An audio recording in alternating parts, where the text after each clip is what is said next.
Kita ke berita terakhir, Tribuners. Dewan Pengurus Komisariat PPNI RSU Al-Fatah dilantik. Direktur sebut untuk perkuat pelayanan.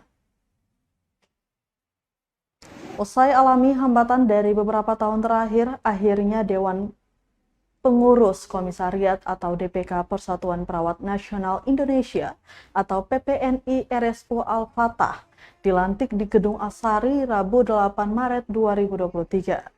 Menanggapi hal itu, Direktur RSU Al-Fatah Dr. Andi Tasrif Asis mengaku tantangan terbesar adalah pelayanan terhadap masyarakat yang perlu ditingkatkan.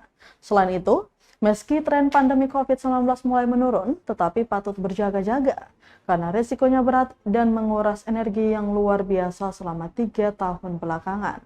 Lebih dari itu, kesiapan mental dan kesiapsiagaan menghadapi penderita penyakit beragam di Ambon maupun Maluku. Sementara, Ketua PPNI RSU Al-Fatah periode 2023-2028, Muhammad Fihri, mengutamakan program-program kegiatan yang mendasar sekaligus menyasar ke sektor pelayanan. Ia menerangkan akan lebih banyak turun langsung ke masyarakat untuk mensosialisasikan tips-tips menjaga kesehatan. Data dihimpun, DPK PPNI RSU Al-Fatah dilantik oleh Ketua Kota Ambon, Dr. Iren Tauran, dan dihadiri sejumlah komisariat sejajaran Kota Ambon. Kalau tergantung dari rumah sakitnya ya, kalau kita rumah sakit Al-Fatah mungkin pasien-pasien yang banyak itu ya kayak kondisi bulanan, kayak melahirkan, terus penyakit dalam juga kayak infeksi angkanya masih tinggi ya, infeksi sama operasi kasus-kasus kayak tumor itu ada juga. Tapi yang mungkin paling banyak ya tetap infeksi yang masih paling tinggi ya. Nah, kalau rata-rata di rumah sakit.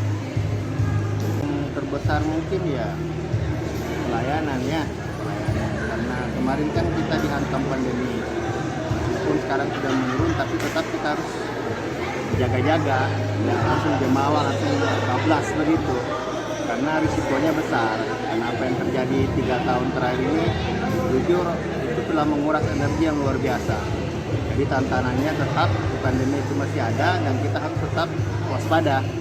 Dan insya Allah tetap memberikan pelayanan yang lebih baik dan untuk ke masyarakat, untuk Kota Ambon dan Maluku secara umum. Program-program itu selanjutnya bakti sosial mungkin melibatkan ke masyarakat sekitar rumah sakit atau di kawasan Kota Ambon. Terima kasih sudah nonton. Jangan lupa like, subscribe, dan share ya.